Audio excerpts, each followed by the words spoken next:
कुणीच नाही पाहिलं, माहितीच नव्हतं. नाही तर असं कार्यक्रम चालू असताना पुऱ्या महाराष्ट्रामध्ये दिसला तो कार्यक्रम. संत कृपा आध्यात्मिक चॅनल आजही मात्र तुम्ही पाहू शकता की आता युट्यूबला आहे. पहिल्या दिवसाचं मार्गदर्शन, दुसऱ्या दिवसाचं मार्गदर्शन वेगळ्या पद्धतीचं आहे. आपल्या जीवनातली खरी सुख शांती म्हणजे काय? आज मात्र एवढ्या जणांनी अन्नदानाची सेवा केली, हे सगळं मात्र ज्यांनी आज आपल्याला हे सत्र दिलं, जे जे खऱ्यासाठी मात्र तन मन धनाने मात्र जगतायत, त्यांना काय अपेक्षा फक्त सुख शांती. पण सुख शांती म्हणजे काय? आतापर्यंत सुख शांतीचा रस्ता राहिला वेगळा आणि आपण चाललो वेगळा करत. सुख शांती म्हणजे काय? कांदे लावल्यावर सुख मिळेल, डोंगळे चांगले आले म्हणजे सुख मिळेल, घर बांधल्यावर सुख मिळेल, लग्न केल्यावर सुख मिळेल, पोरं झाल्यावर सुख मिळेल, पोरं शिकले मग नोकरी लागले तर मग सुख मिळेल, पोरांचं लग्न झालं म्हणजे सून बाहेर म्हणजे सुख मिळेल, वीर छत्री मध्ये सुख मिळेल, पाईपलाईन केली म्हणजे सुख मिळेल. पण हा एक सुख शांती ही फक्त काय म्हणणार ना ते आशा आहे. अशा माणसाची फार वाईट आहे. म्हणून मात्र सुरुवात एक सुंदर सुविचार सांगतो आम्ही, जीवन ही केलेली अशी करुणावरती शेवटी मृत्यू करते सांगतो. आपल्या जीवनात ते सुख शांती बाजारात मिळत नाही, गोष्ट बाजारात सगळं मिळत आणि मन आपण सहज म्हणून जातो, हो बाजारात सगळं म्हणून, हो पण आई बाप नाही, हे सहज म्हणून जातो. आणि खरोखर आहे आई वडील सोडून मात्र बाजारात सगळं नाही, आई वडील सोडून बाजारात सगळं नाही, देव पण बाजारात नाही, ग्रंथ बाजारात नाही. पण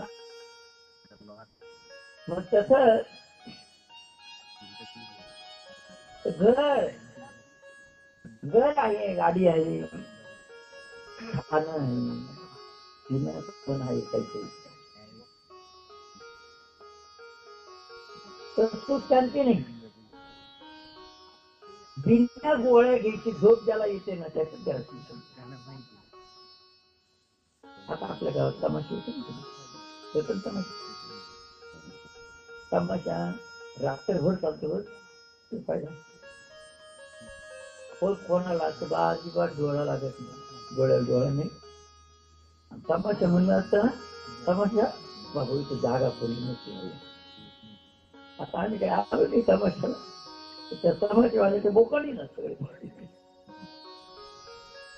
कीर्तन प्रवचन मार्गदर्शन म्हणलं तर टकलं टकलं टकलं टकलं टकलं.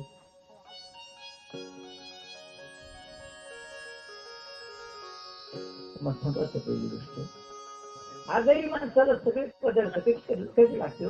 आजारी माणसं जे आजारी पडले त्यांना तेच लागते. मुलीला किती चहाटी घेतली थोडीच लागेल, लाडू दिले तर बुंदीचे लाडू, मोतीचूर, साखर दिली तर तुम्ही साखर देऊ करून लागेल का? साखर गोड साखर टिकायला करून लागेल,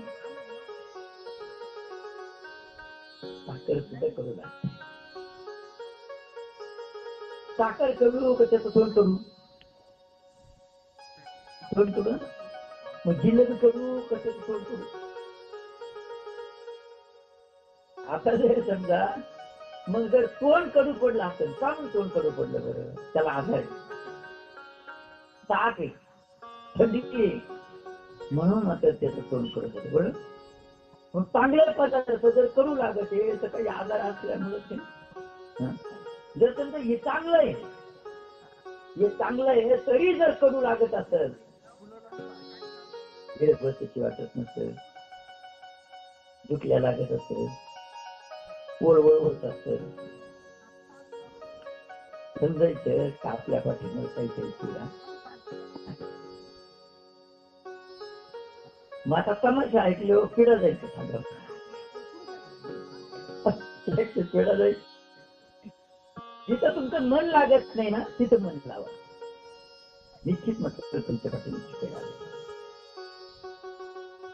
जिथं बसले ना हे मार्गदर्शन ऐकलं ना 7 दिवसाच्या कालावधी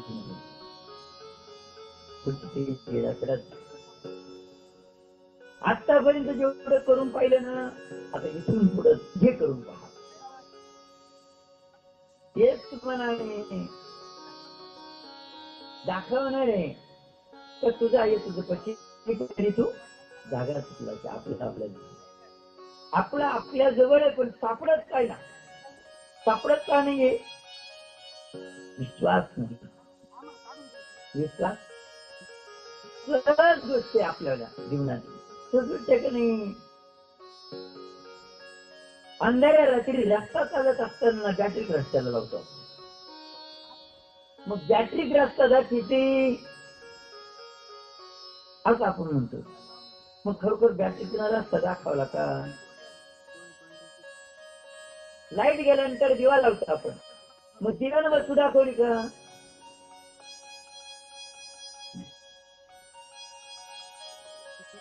पायाचं नखापासून तर डोक्याच्या कसापर्यंत आरशाच्या समोर उभा आहे. आरशाला तोंड दाखवलं का?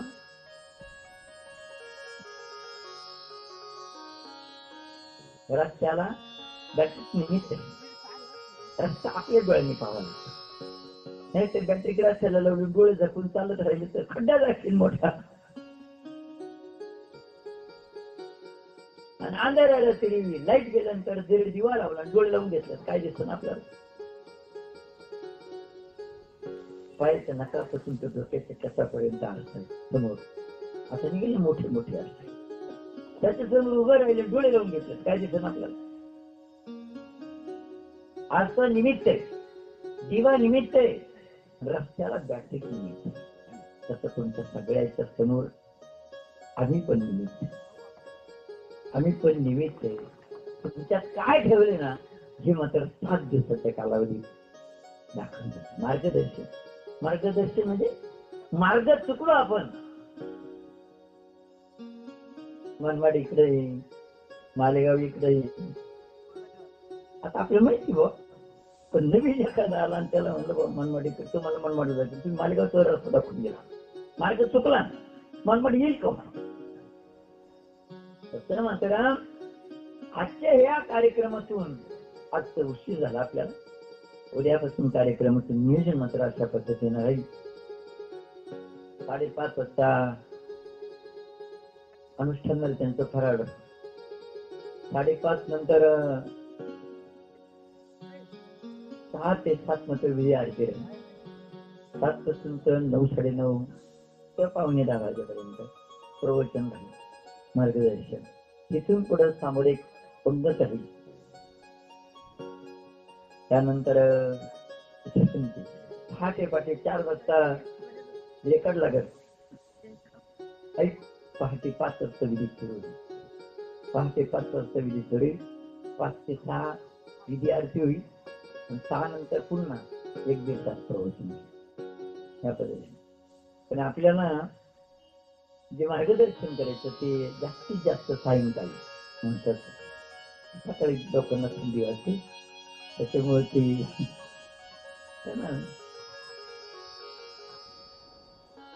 पण या हा योगा काही कोणा येणार नाही.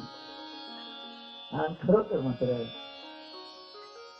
काय म्हणतात, जप तप अनुष्ठान करते ऋषी मुनी जन, जप तप अनुष्ठान करते ऋषी मुनी जन.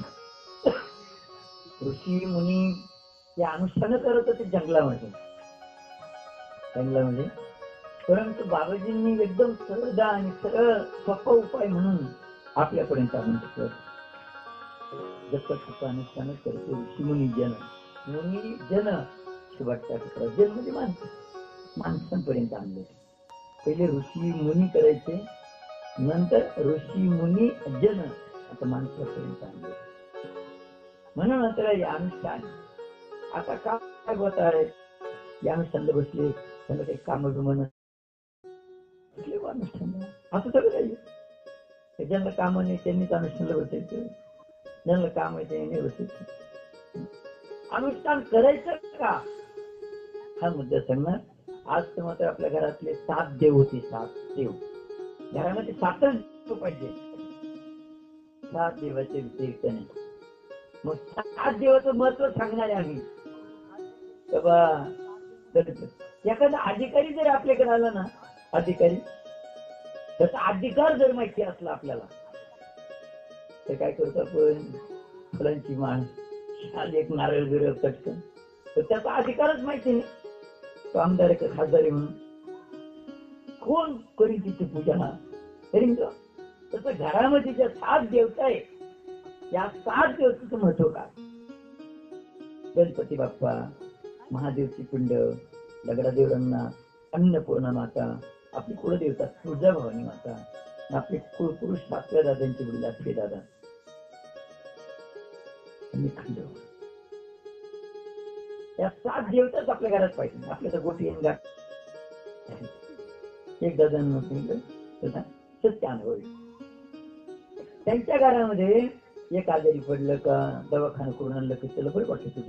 दुसरं पडला आणखी शेतीत उत्पन्न नाही, कर्ज मिटत नाही, पैसा टिकत नाही, घरात शांतता नाही. जे त्याचे होते त्याचे होते त्याचे होते त्याचे होते म्हणजे पडत नव्हती.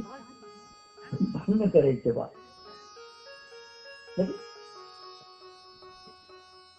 आता त्याच्या पूजा करायची होती.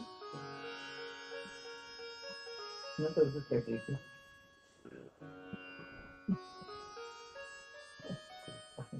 आज सेवा करत राहत. तर म्हणून मात्र एक नको सासू सुनाचे भांडणं, मायलेकीचे भांडणं, बापलेकीचे भांडणं, भावाभावाचे भांडणं, पती पत्नीचे भांडणं असं करत असताना त्याला म्हणलं घरामध्ये सुख शांती, घरामध्ये सुख शांती. तर का नाही भावा, त्याला म्हणलं तुमच्या घरातले देव घेऊन मला तुका थोडे भाऊ म्हणलं. म्हणजे हा कोणता तो कोणता तो कोणता त्याची गोटी गाठी भरपूर गोट्या सापडलं तर घरात, गोट्या सापडलं तर घरात. एवढं गोटे गोटा असला ना तो तुळशी ठेवा. गोट्याला शाप आहे. गोट्या म्हणजे भगवान महाविष्णू. तुळशीचं लग्न करतात नाही आपण. तुळशीचं लग्न लागल्यानंतरच नंतर आपलं लग्न करत. त्याला म्हणते शालिग्राम. शालिग्राम सारखं गोटा तुळशी. मग ते देव पाहिले तर त्यामध्ये आजी घडून बसले. आजी घडून बसले ते दररोज आजोबाच म्हणतात पुल्या करायचं तोडून मोडून आजीला तांबूळ घालायचं.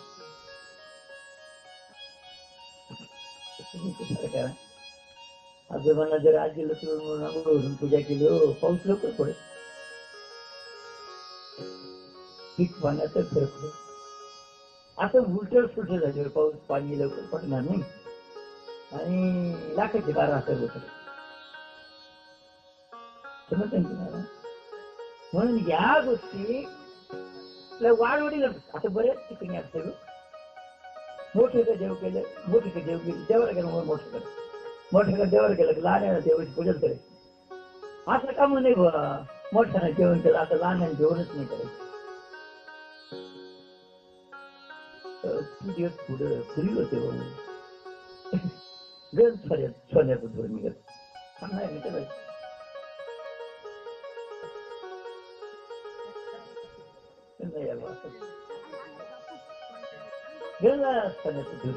पूर्वी ते सोनाचे जुनं ते सोनं होत.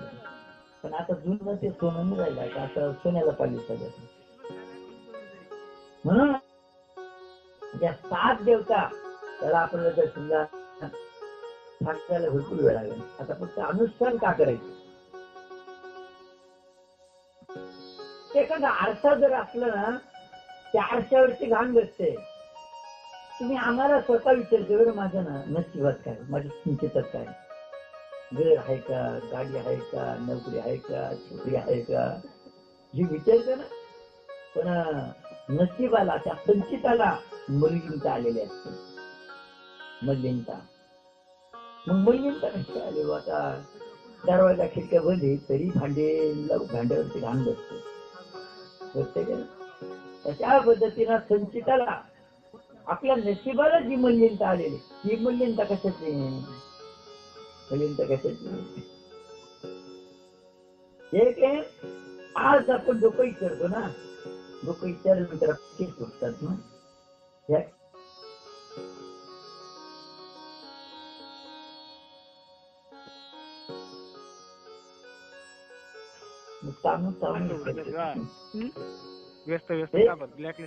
पाच माणसाचा परिवार पाच माणसाच्या परिवारामध्ये जर दळण दळायचं म्हणलं त्या दळणामध्ये किती सोडले माहिती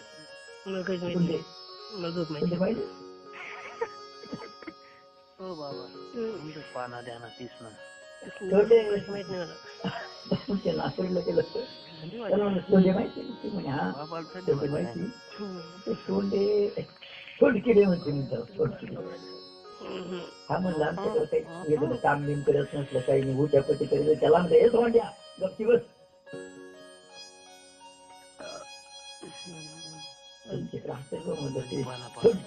धान्यातले सोंडकिडे उच्या पती करत काम करत होतं त्याला सोंड्या म्हणते जर 5-6 माणसांच्या परिवारात पाहिलीवर धान्यामध्ये 5-7 जर सोंडे भरत असत वर्षी किती सोंडे झाले या सोंड्याचा विचार केला तर जेवण सोडून द्यावं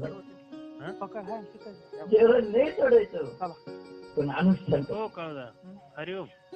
नांगर वटर आहे त्या शेतीमध्ये नांगर करणं शिदे माकडे किती मरत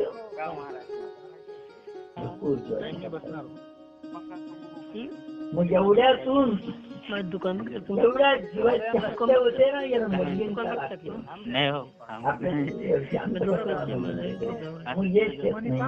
आरोग्य नाही पाहिजे तशी शांती नाही का सर म्हणून मुलींचा जाण्याकरता म्हणून अनुष्ठानाच्या कालावधीमध्ये काय म्हणते जिथं दया क्षमा शांतीची देवाची होती आहे की नाही मग दया देवाची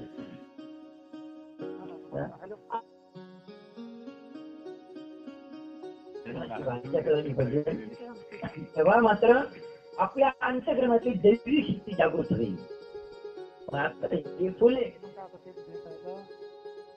हे फुल उमलल्यापासून तर आतापर्यंत याचा आनंदाचा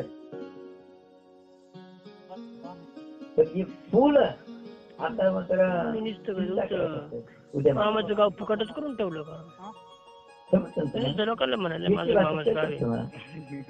उद्या मला असं गुंडळून मात्र एका ठिकाणी फेकून देईल काय करू माझा पण आता आनंदाचा क्षण हा परंतु जर समजा तुम्हाला खरोखर जर आशीर्वाद प्राप्त करायचे असेल आपल्या घरातल्या दिवसांनी फुलं ठेवले ना ते फुलं सुकल्यानंतर ते एखाद्या झाडाला फुलं टाकून मात्र दर्शन करा तुम्हाला आशीर्वाद देतो हीच गोष्ट मात्र बाबाजींनी सांगितलं वैराग्य आहे आपल्याकडं आणि वैराग्य हेच आपला साथी आहे जीवन साथी शेवटी वैराग्य म्हणजे काय माझं काहीच नाही माझं काही नाही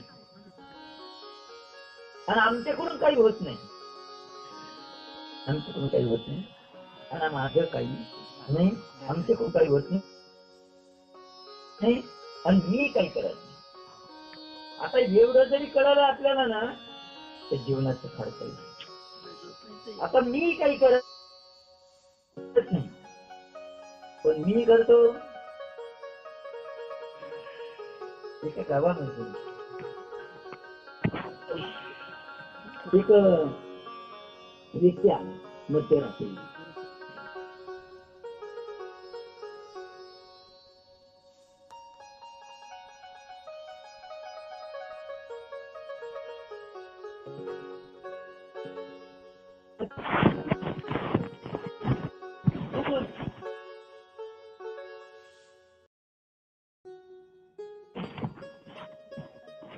नाक असणार मी मग आपल्याला नाक नव्हतं का म्हणजे म्हणे याला नाक आहे, आता नाक असणार तू कोण?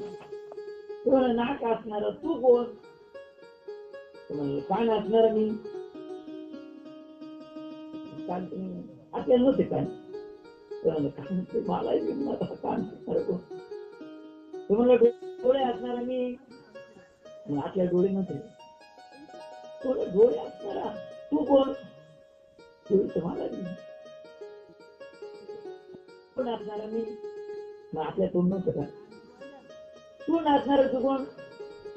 तो म्हणला पाय असणार. मग आपल्याला पाय नव्हते.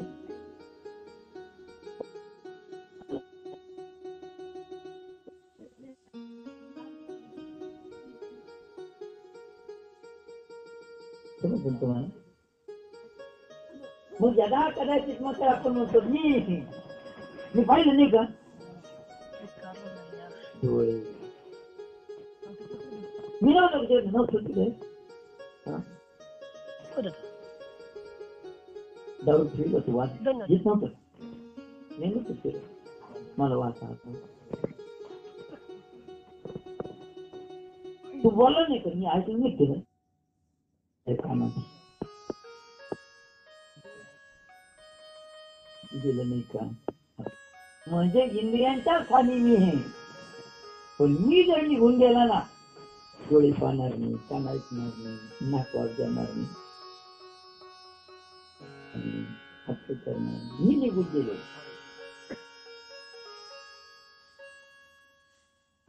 कोणाच्या सत्तेचे केले, कोणाच्या सत्तेचे बोले, त्या परमात्मा सर्वेश्वराच्या सत्तेशिवाय राहायचं काम नाही. आता हे झालं, मी काहीच करत नाही. मी जर निघून गेला ना, तर आपल्याला लोक घेऊन जातील. आपल्याला मी निघून गेला तर आपल्याला लोक घेऊन जातील. आता माझं काही नाही. माझं काही नाही. आता ऐका, माझं काही नाही. निवडच्या सत्य आहे का नाही? माझं घर, माझी गाडी, माझी वीर, माझी पाईपलाईन, माझी बाई, माझी पोरं. म्हणून मात्र बिलकुल बादशाची गोष्ट बेबार बादशाच्या गोष्टीत बेबारांनी सगळे राज्य जिंकलं.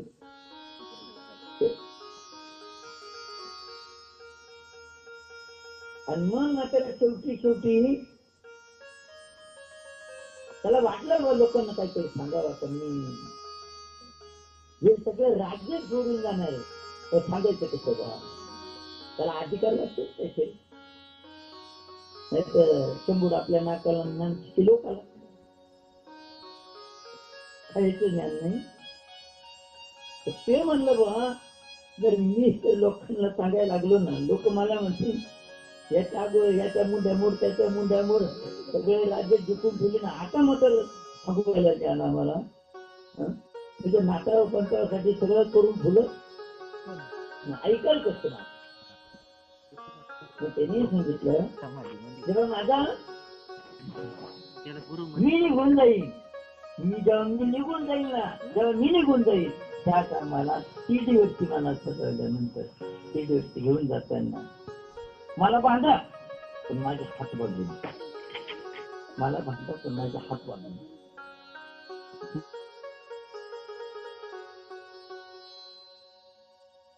एका ठिकाणा माझं सगळं संयुक्त आहे. हत्ती, घोडे, दास, दासी, सेवक, प्रधान, प्रधान सगळे एका बाजूने. एका बाजूने माझे पती, पत्नी, मुलं बिलं, धन दौलत काय असते एका बाजूने. जेव्हा मात्र ते मला घेऊन मला माझे हात असे होते. मी सगळ्याला दाखिले एवढे असून मला कधी याच्यातून त्याचे बोध घेता येईल. दैवयोगाने मात्र त्यांना भांडलं त्या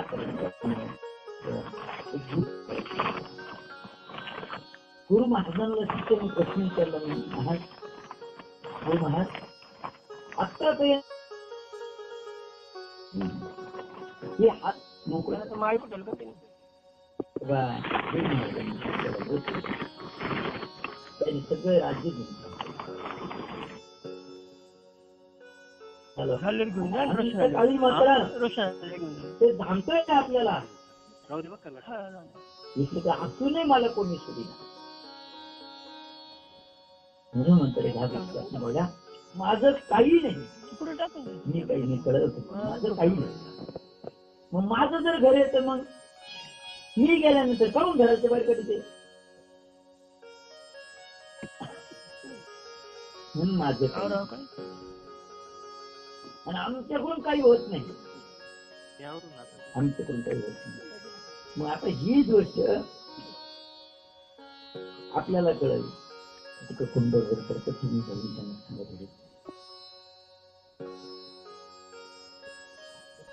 तेव्हा काय मस्त मंत्र म्हणतो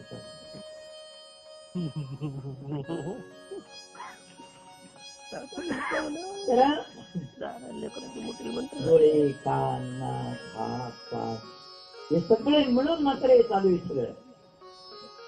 मी पाहिलं असं म्हणलं, मी ऐकलं असं म्हणलं, मी चाललो मी बोललो असं जर म्हणलं ना यातून मात्र तर मी पाहिलं असं जर म्हणलं तर डोळ्याला चष्मा लागून जाईल. मी ऐकलं तू शिवाय देत होता आम्ही ऐकलं.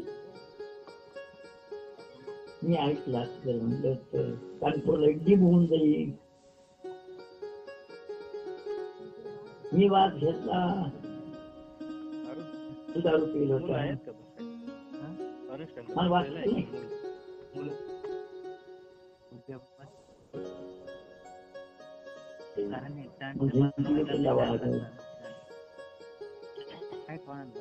म्हणून अशा स्थितीमध्ये या अवयवाची शक्ती इतकी महान आहे. तुम्ही त्याचं डोकं दुखत सांगितलं आणि कानाची जर ऐकलं ना आम्ही कळत नका डोक्याला लागतो. आमचं डोकं बरं होतं तुमचं डोकं म्हणजे आमचं तुमचं डोकं बरं होतं आमचं डोकं दुखलं. तुम्ही मला कंबर दुखत आम्ही तर कानाने ऐकलं आमचं कंबर थोडं दाबलं तुमचं कंबर बरं होतं आमचं कंबर होतं. आणि मनातल्या मनात कंबर आपण म्हणतो आपलं जर कंबर दुखत असेल ते वेदना तुम्हाला मग सांगायचंच नाही का. म्हणजे आमचं त्रास पण कायमस्वरूपी टिकून नाही राहत. दुसरीचं दुःख जे त्याला का म्हणून त्रास द्यायचं तुमचं दुःख बरं होऊन जातं. आम्हाला तिथे वेदना होतं थोडं आमचं आम्हाला पण आराम होतो. ही कानाची नुसतं डोकं दुखतं पोट दुखतं असं जरी सांगितलं. आता आम्ही आता 8 दिवसाची गोष्ट आहे आपल्या नांदुर्डीच्या कार्यक्रमाच्या अगोदर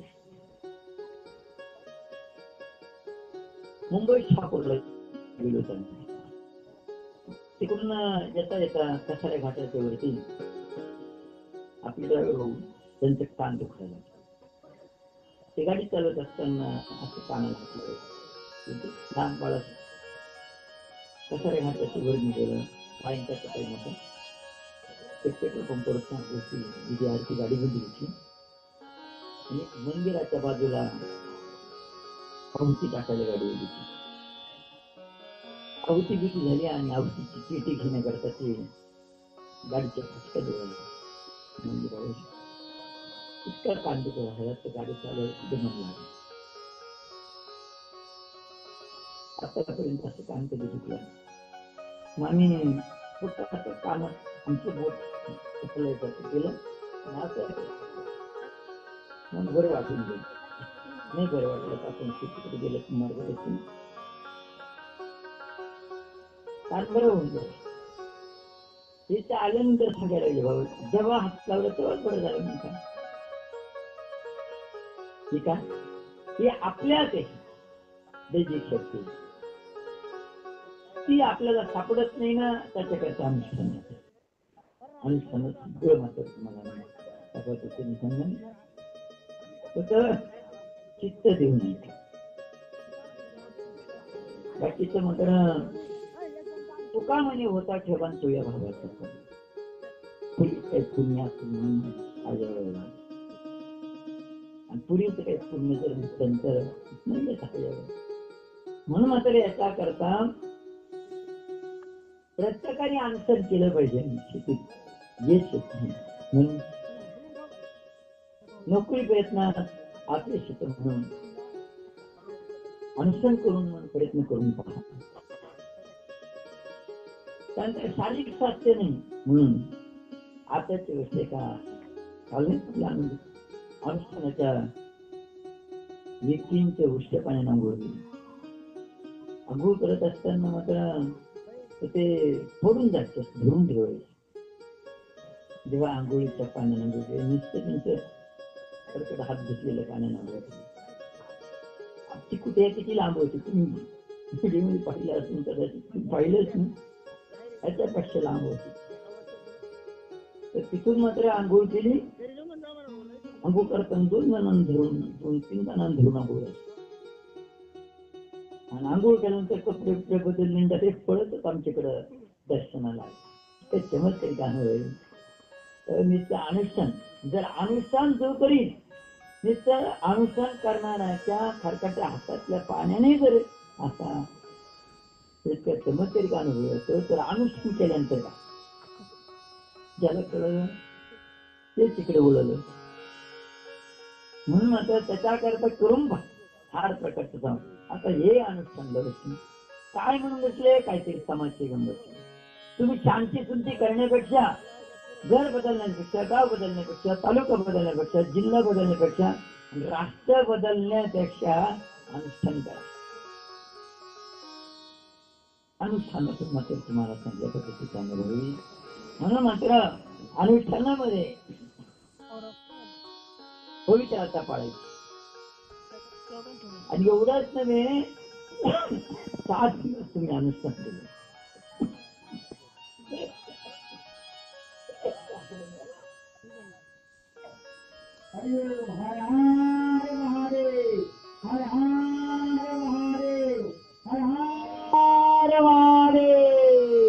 तुम्ही पण म्हणत जा तुम्ही भाषेनं कमवून जर गेला ना कठोर उघड थंडी वाजायची. उलट गरम होता. आणि हरिओम का म्हणतो याचा इतका सुंदर कार्यक्रम आहे हा. तर आता बैठक तुम्हाला आणखीन चालत नव्हती. सगळ्या दिवशी हरिओम का म्हणतो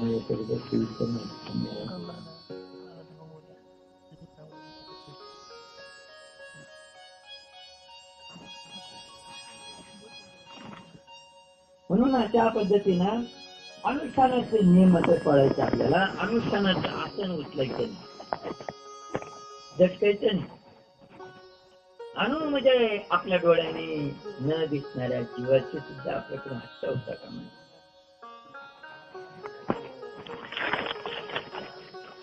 मुंगीचा आत्मा आहे हत्तीचा आत्मा सारखा. आपण त्याचा आपल्या संसारिक जीवनामध्ये विचार न करा.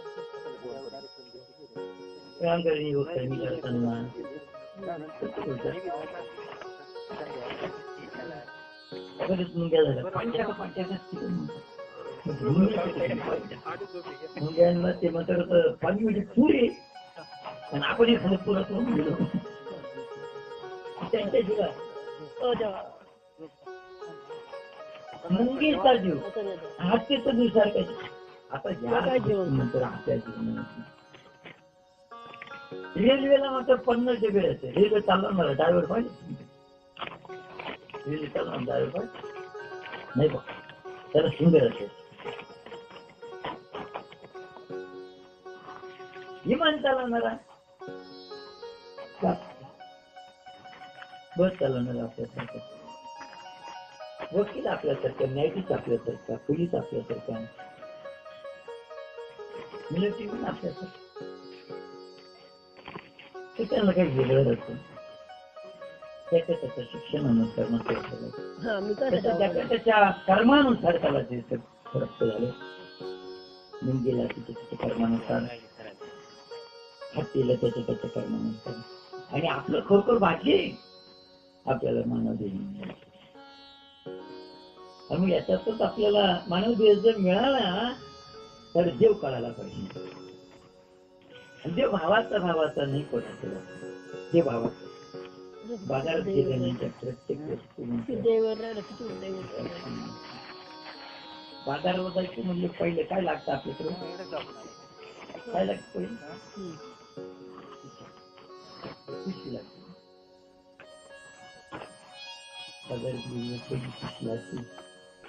पैसे नसले तर मग कागद जमा करून देणे.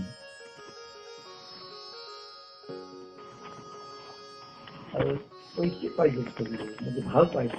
पैसे असला तर जेवढा बाजार तेवढी पिशवी विकत घेता येईल. कुठलीही वस्तू भावाशिवाय मिळते.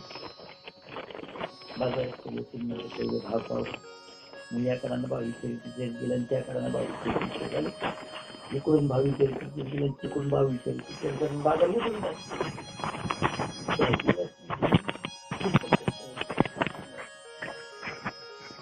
ज्यांनी भाव दिला देव सुद्धा ज्याचा भाव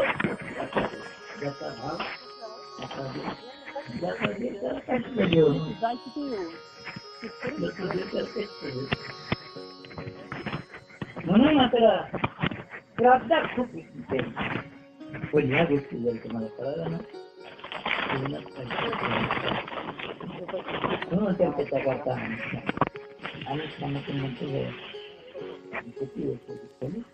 त्याच्यामध्ये अनुष्ठान म्हणून करण्यासाठी आता ते तुम्ही सांगितली तरी तुमची पूर्ण होते.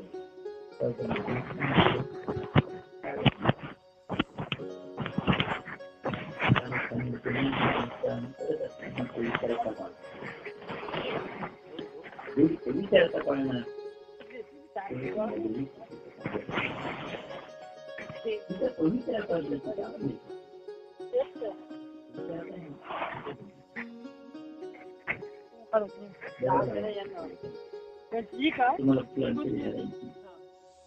हा कपडा आहे.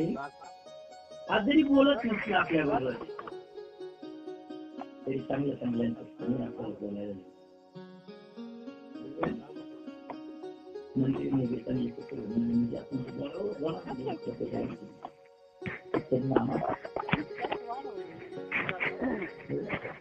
हाच कपडा काही नको